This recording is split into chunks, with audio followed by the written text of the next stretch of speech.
Episode में खुश आमदीद। नाजरीन, इस एपिसोड के आगाज में हम देखते हैं कि जब किले में उस्मान साहब और बाला खातून के सामने सोफिया हलीमा को लेकर खड़ी होती है तो बाला अपनी आंखों में आंसू लिए कहती, हलीमा, मेरी हलीमा। और फिर उस्मान साहब कहते हैं, नहीं, ये नई चाल चल रही है, नहीं, मैं तुम पे यकीन नहीं करूंगा, तुम पे मैं कभी यकीन नहीं करूंगा, ये तुम क्या खेल खेल रही हो? हाँ? तो सोफिया कहती है, ये खेल नहीं है उस्मान, जिस बाला को तुमने मुर्दा समझ लिया था ये भी वैसी ही हकीकत है और इस लम्हे का मैंने तवील अरसा इंतजार किया है और अब मेरा इंतकाम खत्म हो गया है, सब कुछ खत्म हो गया है। और फिर इस दौरान सोफिया उस हलीमा के चेहरे से कपड़े को हटाती है तो वो हलीमा नहीं बल्कि कोई और ही लड़की होती है जिसका मुंह बंद किया गया होता है। ये देखते ही बाला और उस्मान साहब शशोपंज में मुब्तला हो जाते हैं, जबकि पोइना यानी हलीमा बाला खातून और उस्मान साहब के पीछे उनके पास आ जाती है और फिर सोफिया उस्मान साहब से कहती, तुम आज मरोगे। और फिर बाला उस लड़की से पूछती, हलीमा, क्या तुम हो? हाँ? तो वो लड़की कोई जवाब नहीं दे रही होती, जबकि उस्मान साहब भी उसे हैरानगी से देख रहे होते हैं। और फिर इसी दौरान हम देखते हैं कि सोफिया एक मंजर देखती है। इसी दौरान पोइना यानी हलीमा जो कि बाला खातून और उस्मान साहब के पीछे होती है, पीछे से उनकी जानब बढ़ती है और जब बाला और उस्मान साहब हसरत भरी निगाहों के साथ उस लड़की को देख रहे होते हैं तो पोइना यानी हलीमा अपने हाथ में तलवार लिए बाला और उस्मान साहब को मारने के लिए उनके पीछे उनकी जानब बढ़ती है। और फिर इसी दौरान सोफिया अपना खंजर उस लड़की की गर्दन पर रख देती है और एक ही लम्हा जाया किए बगैर उसका गला काट डालती है। ये देखते साथ ही बाला को एक जोरदार झटका लगता है और उस्मान साहब भी कहते हैं, हलीमा, और वो लड़की मर जाती है। इस दौरान हम देखते हैं कि पोइना अपनी तलवार बाला की पीठ में घोंप देती है और फिर देखते ही देखते अगले ही लम्हे बाला खातून के जिस्म से वो तलवार निकाल कर उस्मान साहब के जिस्म में घोंप देती है और उस्मान साहब पोइना को देखते ही रह जाते हैं और पोइना यानी हलीमा अपने इंतकाम की आग में जल रही होती है। और फिर इसके बाद वो उस्मान साहब के जिस्म से भी तलवार बाहर खींच लेती है। बाला जब पोइना को देखती है तो कहती, मरियम? तो वो कहती है, मेरा नाम पोइना है। ये सुनकर बाला खातून और उस्मान साहब को एक जोरदार झटका लगता है, जबकि सोफिया खुशी खुशी ये सारा मंजर देख रही होती है। और फिर सोफिया कहती, मैं आपके पास आपकी बेटी लाई हूँ। उस्मान साहब ये सुनते साथ ही बाला खातून और उस्मान साहब बहुत ज्यादा परेशान हो जाते हैं और कहते हैं, हलीमा, बेटी? और फिर इस मंजर को सोचने के बाद, जो कि हकीकत नहीं होता बल्कि सिर्फ सोफिया ही सोच रही होती है, और सोफिया जब पोइना को देखती है, पोइना पीछे ही खड़ी होती है, उस्मान साहब और बाला को मारने के लिए आगे नहीं बढ़ती, तो सोफिया कहती, लानत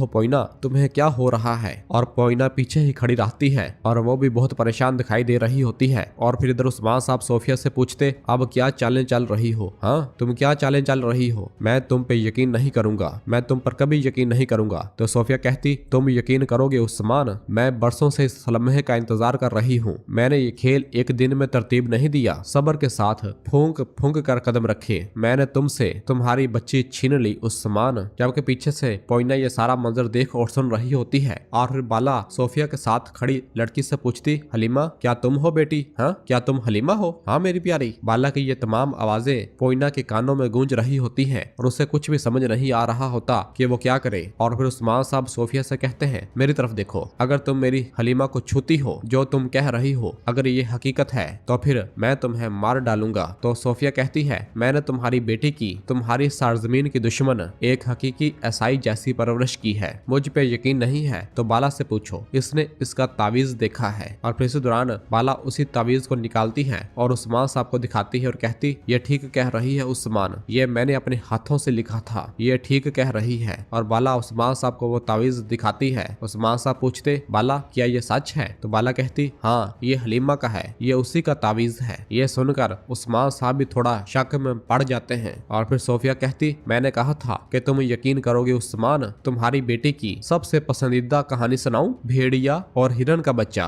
ये सुनकर उस्मान साहब बहुत परेशान हो जाते हैं और पूछते, तुम ये कहां से जानती हो? हाँ, ये कहां से जानती हो? तो सोफिया कहती है, तुम्हारी बेटी ने मुझे बताया उस्मान। तो उस्मान साहब कहते हैं, अगर तुम इसे हाथ लगाती हो, अगर तुम इसे नुकसान पहुंचाती हो, मैं तुम्हारा गला काट दूंगा। तो सोफिया कहती, देखो बाला, उस्मान भी यकीन कर गया है, लेकिन ये खत्म हो चुका है, मैं इसके साथ मिलने की हरगिज इजाजत नहीं दूंगी, तुम सब मरोगे, तुम सब के सब। और फिर इस दौरान बाला और उस्मान साहब के पीछे मौजूद पोइना अपनी तलवार निकाल लेती है और उन्हें मारने के लिए आहिस्ता आहिस्ता पीछे से उनकी जानब बढ़ती है। और फिर इधर सोफिया कहती, आज सब कुछ मेरी मर्जी के मुताबिक होगा, मैं तुम्हें एक बार नहीं 1000 बार मारूंगी। बाला खातून और उस्मान साहब का ध्यान जब मुसलसल सोफिया की जानब होता है तो पोइना पीछे से अपनी तलवार तलवार लिए उनकी जानब बढ़ रही होती है। और फिर सोफिया बाला से कहती, बाला अपनी बेटी को अलविदा कहो। और फिर इसके साथ ही अपना खंजर उस लड़की की गर्दन पर रख देती है और उसका गला काट डालती है। ये देखते ही बाला खातून और उस्मान साहब को एक जोरदार झटका लगता है और वो जैसे ही परेशान होते हुए उसकी जानब देखते हैं और हलीमा पुकारते हैं तो पीछे मौजूद पोइना जो कि उन्हें मारना चाह रही होती है, ये सुनकर उसका दिमाग शशुपंज में मुब्तला हो जाता है और उसे कुछ भी समझ नहीं आ रहा होता कि वो क्या करे। उस्मान साहब और बाला खातून मुसलसल हलीमा को पुकार रहे होते हैं और पोइना उन्हें मार नहीं पा रही होती।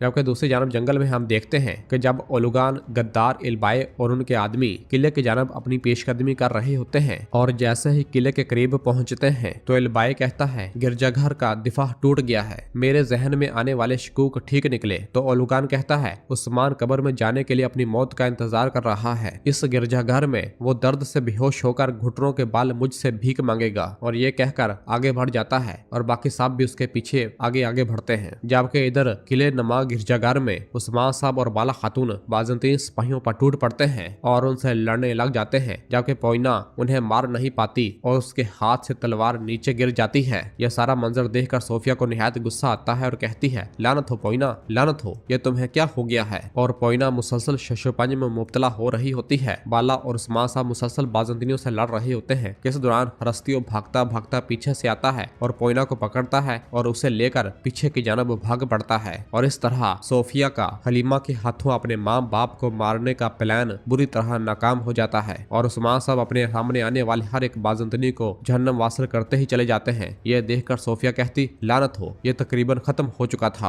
आज सब कुछ खत्म हो जाता। और फिर उस्मान साहब बाज़ंतनियों को मौत की घाट उतारते हुए कहते हैं, तुम्हें मुझसे कोई नहीं बचा सकेगा, तुम मरने के लिए मेरे सामने गिड़गड़ाओगी सोफिया। तो सोफिया कहती, कौन गिड़गड़ाएगा ये हम देखेंगे उस्मान। उस्मान साहब कहते, मैं तुम्हें मार डालूंगा। और जैसे ही सोफिया की जानब बढ़ते हैं तो मजीद बाज़ंतीनी सिपाही उनका सामना करना शुरू कर देते हैं। जबकि उधर बुरहान, अलाउद्दीन, बुरान और बाकी सब सिपाही भी बाज़ंतीनियों से लड़ रहे होते हैं। और फिर सोफिया चीखते हुए कहती है, सबको मार डालो, सबको मार डालो, आज यहाँ से तुम्हारी लाशें तक नहीं निकल पाएंगी। जबकि उस्मान साहब, अलाउद्दीन, बुरान और बाकी सब जानबाज सिपाही मुसलसल बाज़ंतीनियों को काटते ही जा रहे होते हैं और हर एक को जहन्नम वासिल करते ही चले जाते हैं। और ये लड़ाई काफी देर जारी रहती है। जो भी काई सिपाहियों के सामने बाज़ंतीनी सिपाही आ रहा होता है, हर एक गाजर मूली की तरह कट रहा होता है। कायनुमाज, शामिल, यूसुफ साहब, जरकुताए और बाकी तमाम सिपाही अपनी जंगी महारतें दिखा रहे होते हैं। सोफिया भी कुछ काई सिपाहियों को शहीद कर रही होती है और फिर उस्मान साहब से कहती है, तुम मुझे नहीं मार सकते उस्मान, तुम्हारी बेटी की जगह सिर्फ मैं जानती हूँ। यह सुनते साथ ही बाला और उस्मान साहब वहीं के वहीं रुक जाते हैं। सोफिया कहती है, अगर तुम मुझे मारते हो अपनी बेटी को हरगिज तुम नहीं ढूंढ पाओगे, हरगिज नहीं। और ये कहते हुए सोफिया पीछे हट जाती है और वहां से भाग पड़ती है। और फिर उस्मान साहब और बाला खातून भागते हुए उस मरी हुई लड़की के पास पहुंचते हैं और उसे देखने लग जाते हैं। उस्मान साहब कहते हैं, बाला ये हलीमा है। तो बाला को एकदम ख्याल आता है तो कहती है, जलने का निशान, जलने का निशान उस्मान, जरा देख ले। और बाला जैसे ही उसके जिस्म पर बचपन में लगा जलने का निशान देखती है तो वो जलने का निशान वहाँ मौजूद नहीं होता। तो बाला खुश होते हुए कहती, नहीं नहीं, ये हलीमा नहीं है। ये सुनकर उस्मान साहब कहते, वो घटिया शैतान। तो बाला कहती, ये वो नहीं है, मेरी हलीमा जिंदा है, वो जिंदा है। और फिर बाला उठती है तो पूछती है, वो कहाँ है, हलीमा कहाँ है, कहाँ है हलीमा। और उस्मान साहब जैसे ही सोफिया के पीछे जाने लगते हैं तो बुरान उन्हें रोक लेता है और कहता है, हुजूर ओलुगान इस तरफ आ रहा है, इसके साथ बहुत से सिपाही हैं। और फिर इसी दौरान पीछे से बुरहान और अलाउद्दीन आ जाते हैं। अलाउद्दीन कहता, माँ, और एकदम अपनी माँ को जिंदा सही सलामत देखकर उस गले लग जाता है और उससे लिपट कर रोने लग जाता है और कहता, तेरा शुक्र है मेरे अल्लाह, तेरा शुक्र है माँ, आप जिंदा हैं। और बहुत खुश हो रहा होता है। और फिर बाला बुरहान के गले लगती है। बुरहान भी कहता है, अल्लाह का शुक्र है, अल्लाह का शुक्र है। बाला कहती, मैं ठीक हूँ, मैं बिल्कुल ठीक हूँ, फिक्र न करो। और फिर इस दौरान शामिल उनके पास आता है और पूछता, क्या हम लड़ने जा रहे हैं हुजूर। तो बुरहान कहता है, भाई इस जगह दफा का दरवाजा भी नहीं है, हम कैसे लड़ेंगे। और फिर उस्मान साहब कुछ देर सोचते हैं तो जरकुतै कहता, मैं खुद को ढाल बनाकर दरवाजे को पकड़ कर रखूंगा हुजूर। बुरहान कहता, हुजूर हमारे पास खातर ख्वाह हथियार भी नहीं है, हम दिफा कर सकते हैं लेकिन हम बहुत सी जाने देंगे। अलाउद्दीन कहता है, भाई ठीक कह रहा है हुजूर, अब हम क्या करेंगे। तो उस्मान साहब कहते, आज हम ओलुगान को जंग में जेर नहीं कर सकते, चलो हम इस तरफ से जाएंगे। और ये कहते ही उस्मान साहब पीछे से गिरजाघर से रवाना हो जाते हैं।